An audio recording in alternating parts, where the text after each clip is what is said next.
C'est le préfet de Charente-Maritime, Henri Mas, qui a informé les maires des 15 communes concernées.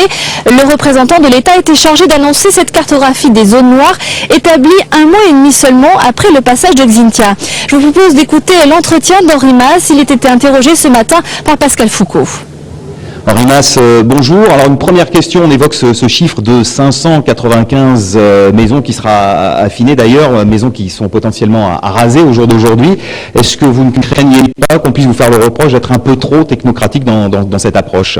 C'est près de 600 maisons, effectivement, qui doivent être abandonnées par les habitants, puisque notre priorité, c'est de mettre hors de danger ceux qui se sont trouvés, pendant cette tempête Xintia, exposés dans leur vie. Monsieur le préfet, on le voit, il y a des zones encore sur lesquelles des études sont en cours. Ça veut dire qu'il y aura du cas par cas? Non. Les zones sont arrêtées. À l'intérieur de ces zones, des expertises complémentaires sont faites pour confirmer le contenu des zones. Il n'est pas question de remettre en cause le zonage qui a été établi. Il est fixé.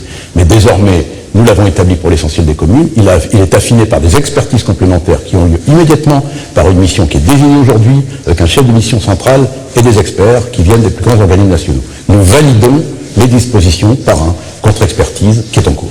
Qui va payer et dans quelles conditions? Ce sera quoi les modalités? D'abord, les personnes qui habitaient les zones noires vont se voir proposer, à partir d'aujourd'hui, une indemnisation sur la base de la valeur de leur habitation avant la catastrophe, au prix du marché. Et c'est cette acquisition à l'amiable qui est proposée dès aujourd'hui à l'ensemble de ceux qui habitent les zones noires, et nous mettons en place un numéro vert et 3 cellules pour les accompagner, une cellule destinée à les indemniser, une cellule destinée à les accompagner pour le relogement, et une cellule psychologique compte tenu du double traumatisme qu'ils ont subi par la tempête et par le fait qu'ils doivent quitter le secteur où ils habitent. Alors on le voit, ça suscite beaucoup de passion, tout ça. Certains habitants l'ont d'ores et déjà dit, ils ne partiront pas de chez eux. Qu'est-ce qui se passera? Ils ne pourront pas rester.